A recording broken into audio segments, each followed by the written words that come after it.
Welcome back to Nick Lenz Comic Corner Classic Less Known Classics.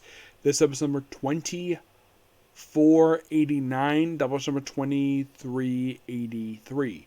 Now, we have basically the third to last trade to discuss for JLA, along with another Teen Titans trade. First up we have is JLA Volume 6. Unlike basically the volumes 3 through 5, I don't have physical trade for this one, but I do have this one on here.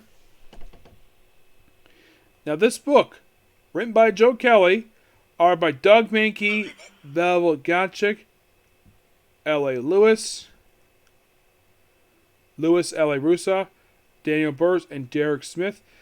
This book collects issues 61 to 76 of the ongoing series. Yep. Common period of 2000 2003. Now, what happens over the course of the issues?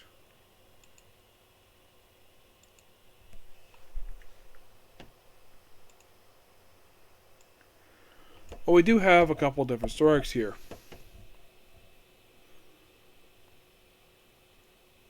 So in the case of 61, which is a preview of the series Power Company, it's mostly put basically like all about 2 minutes. 2 minutes. It's all about 2-minute warning. Yeah, and they even have a backup feature in the book, which is basically, about they the Power Company. And then we have The Golden Perfect. It says New Era of Greatness. Basically, it's a 3-parter. Starts with issue 62, wraps up with 63. Taking on a character named Rama Khan. Yeah, he's only here basically for just these issues here. Yeah, he appears from 62 64. Comes back for the later issues. Yep.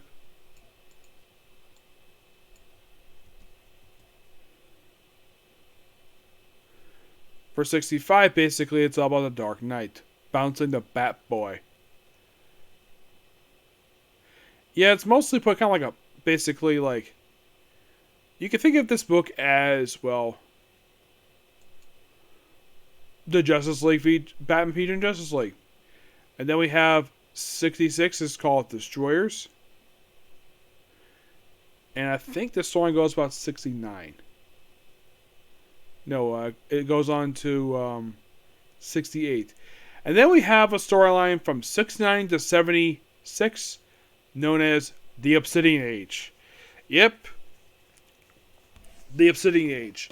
What is the point of this storyline here? This storyline in particular will serve as a backdoor pilot to, well, it's basically setting up the brand new Aquaman series that came basically not long after this.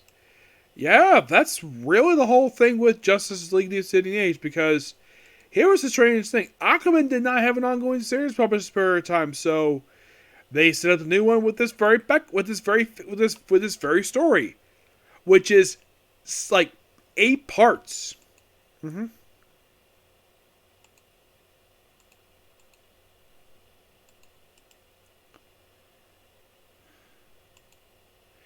Yeah, it's like 8 parts. It's really very much a lengthy story arc. Extras of 68. It wraps up at 75. But mostly put, it just serves as a backdrop to Aquaman. That's mostly put exactly what the storyline does. Mm-hmm.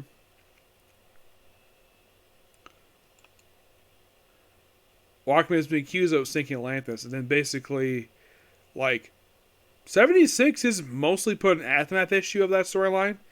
And then we have some people resign from the team in this very issue. Aquaman, Jason Blood, Green Arrow, Kyle Rayner, Hawk Girl, Martian Manhunter, Nightwing, and Plastic Man.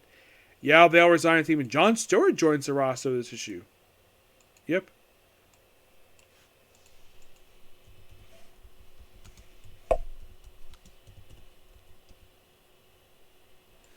Yeah.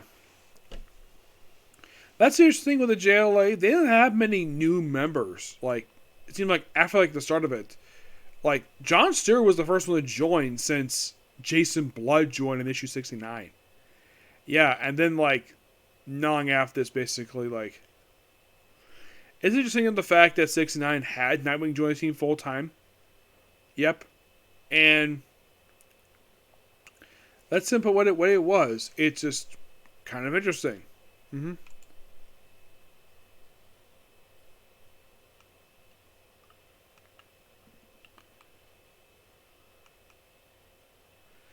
Yeah.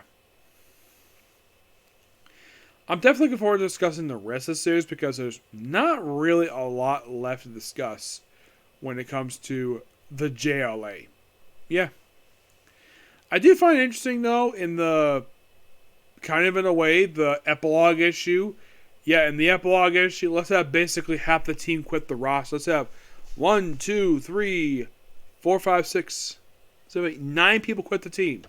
Yeah, at one point they even had Major Disaster join the roster. Yes, Major Disaster gets to be a member of the Justice League. For reasons?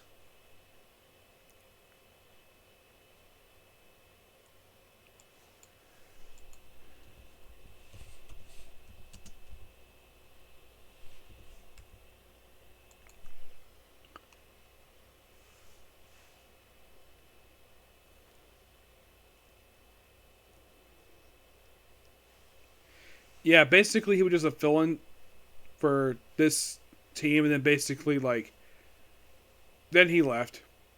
Became our Justice League Elite. Yeah, if you carried up to Justice League Elite, it was a spin-off book that was a limited series. It was mostly put just like Black Ops team. Mm-hmm.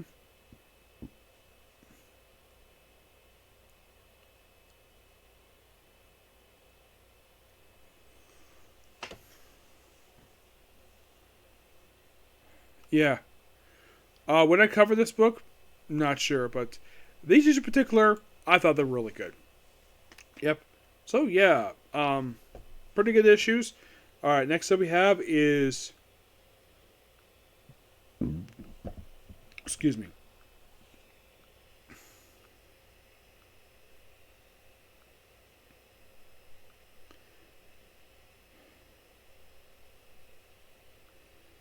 Well, next we have Titans. We have Teen Titans, Titans East. Yes, and we're also going to be discussing issues 48 to 49. Why are we discussing these two issues in particular? Well, because they're next set of issues, and for some strange reason, DC chose to skip these issues. I don't know why. And as far as I can tell, they're the last issues they skipped because I'm looking at the trades that come afterwards. Everything else is collecting a trade, but not these two issues. Titans East. Basically, another attempt, basically, to make a spin-off team of the Teen Titans. Comprised of, let's see, Titan. Okay, here we go. No, that's not it. Here we go. Yeah, they even have background on this roster with,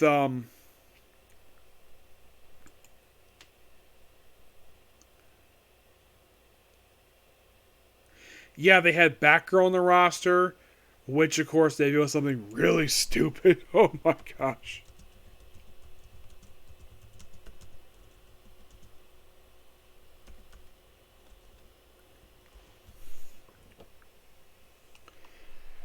Yeah, but it's not like in the first issue, no. It mostly deals with basically, like, Kid Devil's backstory. And this sadly put this storyline here, which starts with issue number 43. This will be Geoff Johns' last arc he would do until he came back for a story in issue 50, but I think this was his last arc, and this is your line for Titans East. Batgirl is Cassandra Cain. Enigma, Harley Quinn. Kid Crusader, Match, Risk, and Sun Girl. Enigma is basically one of the sidekicks of the Riddler. Batgirl, of course, the reason why she's here, because bad guys, because this is the period of time, basically, where she was a bad guy. And, oh boy, this whole thing with this story arc. So we have the Titans fighting this evil Titans East story arc, and of course, Tim Drake gets captured, and then, of course, oh, by the way, Dick Grayson was in the storyline, but here's the really, I don't know if you call it a silly thing, but an obvious retcon to fix a stupid storyline. And by the way, this is like a year after the Robin Wanted story arc. And here's kind of the thing. I discussed this storyline in one of my early episodes. I actually got the trade from the library, and I discussed it. It was a really stupid idea for Adam Beecham to do this. Where, yeah, let's turn Cassandra Cain evil. All because her book didn't sell what DC wanted it to, because it sold moderately. So let's axe her book after 73 issues, have her disappear for a while, supposedly die, and then reveal, oh yeah, she faked her death and framed Tim Drake for it. Yep. And then, of course, we established a retcon with this storyline. Because I heard Adam Beecham got a lot of flack for that story arc. So, how did they fix Batgirl Cassandra Cain being evil? She was on drugs! Yes, Deathstroke had been injecting her with this drug that he injected into her freaking neck to make her susceptible to being evil. Yeah, I have heard this retcon was quite stupid. And it was just a way to correct a mistake done by a writer. And apparently Adam Beecham, he himself came on during the story arc. As a matter of fact, he briefly took over as the writer of the book for a few issues. To basically fix the whole thing with Batgirl. Because from what I heard, a lot of people were not happy with Robin Wanted. And I thought it was a really stupid story arc.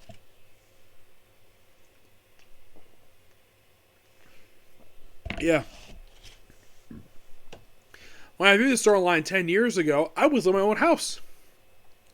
And I was doing my kitchen. And my mom overheard me say some stuff, like calling the storyline stupid, which it was. It definitely was. Now, do I regret saying that? Well, if her hearing it, yes, but I'm in my room now, basically, so I don't have to worry about it. So, they do fix her, and the Titans eats pretty much disband by the end of the story arc. Like, Risk herself basically kind of gets involved with Titans. Match, who is a clone of a clone. They also have Harley Quinn here. Dula Dent. Yep. Yeah, for some reason she stuck around after the Crisis on Infinite Earths. Yeah, I don't know why, but she did. Yeah, and here's the strange thing, though. 2 years later, she got killed off in... basically, not long after this, she got killed off in Countdown. I'm not kidding about that. She seriously got killed off in that book.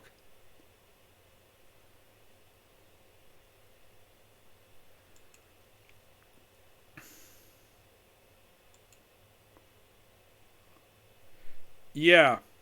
And this version of Titans East only exists in this one story. Because we also have Tony Antonello briefly returning to this run for this story. And that was it. Yeah. The team would still pop up in issue Countdown. Yeah. And of course, we also have Supergirl here. We have Wonder Girl sitting at home with her. And then at the end of the story arc, they turn on TV, and what do they see? News report! A bunch of Amazons have attacked Washington, D.C.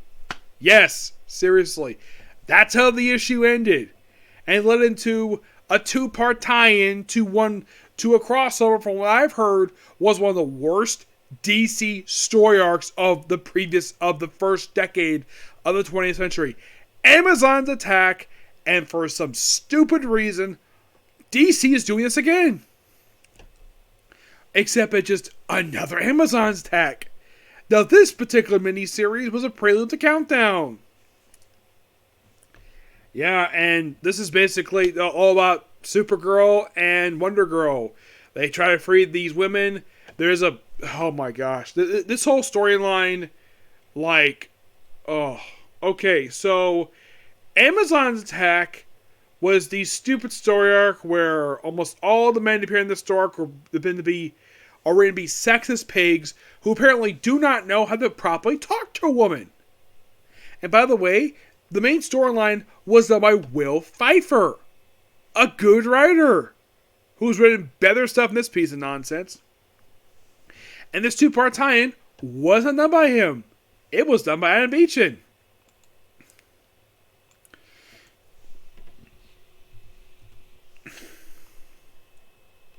Yeah, this is just a quick 2-part story arc. That just happened to involve the Amazons. Yeah, and here's the thing. Like, it's only quick. Really, really quick. Yeah, and some of this stuff would be explored in the pages of Amazon's Attack. Yeah, that's the strange thing about this 2-part. It just expanding upon an involvement by 2 characters, Wonder Girl and Supergirl. Yeah, and people think she's an Amazon because she's wearing Wonder Woman's symbol. She actually is not. At this point, in pre-Flashpoint DC Universe, she is the daughter of Zeus. Post-Flashpoint, she's Zeus's granddaughter.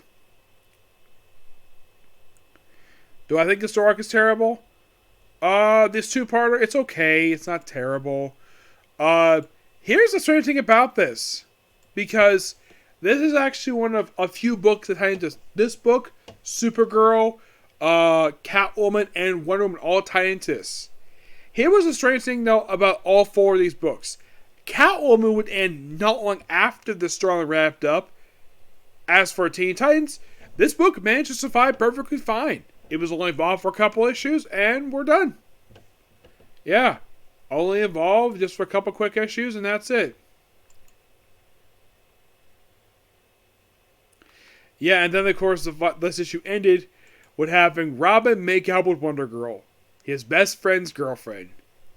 Yep, that's literally how that 2-part ended. 42 I thought was really good. Titans East I thought was really good. Amazon Attack was pretty good too. I guess I give my final thoughts on Geoff Johns' run for Teen Titans.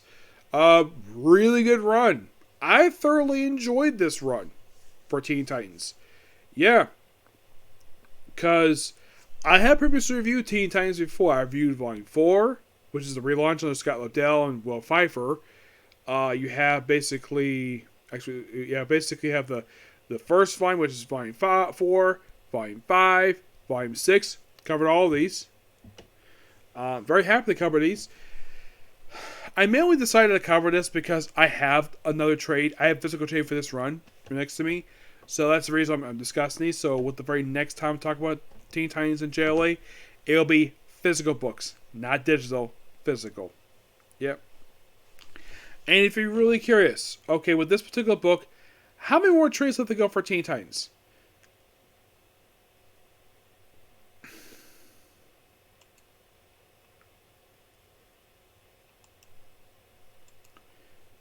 The answer is...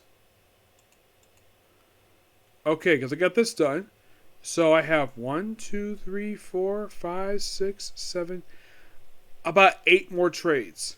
The next trade is the story arc that would be set up for something we follow up with something happen. Well, we'll talk about that. Yeah. And with this, basically, I'm about halfway through Volume 3 right now. Yeah, I'm almost halfway through. Next trade will be a little over halfway through. Do I think I'll finish it really soon? Yes.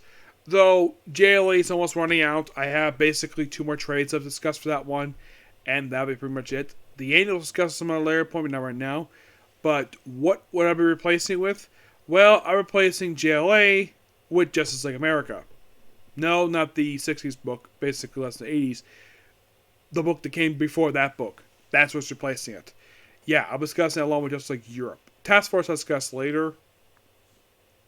Teen Titans, when I wrap up this volume, I will be also discussing Volume 2 of Titans. Because that published period of time, I'll be kind of already discussing already, because I already discussed the first trade for it. So, that will serve as a replacement for this book. And then after that, I'll be working on the first volume for Teen Titans. The one that might take me the longest probably would be New Titans. And then, there'll be 2 more Titan books to discuss after that. Be Teen Titans Volume 2 and Titans Volume 1. I'm saving that for last because that's 50 issues, and that got mixed reception with that one. Yep. So, yeah, that's particularly a particular view. And that is definitely it for these videos tonight. So, tomorrow,